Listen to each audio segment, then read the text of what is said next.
Hey YouTubers, it's Andrew here again. I just wanted to show you the doll that I used to make this particular Ariel cake.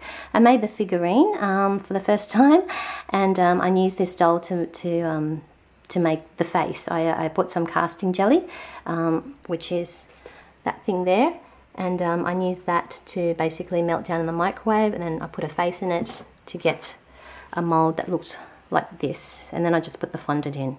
It was a little bit tedious trying to get the fondant out because I just kept missing the little nose in there, but eventually I got one that came out properly.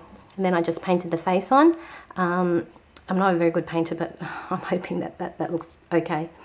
It was lucky that I had the doll next to me so I could actually see exactly what she was supposed to look like. Anyway, I hope you guys like it.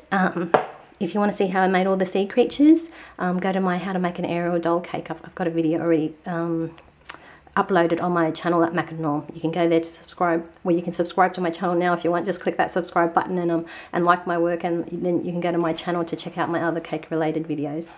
Thanks again for watching, guys. Like I said, don't forget to subscribe and let me know what you guys think. I'd love to hear your feedback on this doll as well. Not the doll, the cake. Oh, and if anybody out there does know where I can source this particular doll out, I'd love to hear that as well, because I can't seem to track her down anywhere in Australia anymore. I ended up sourcing her from overseas. Thanks again for watching, guys, and bye for now.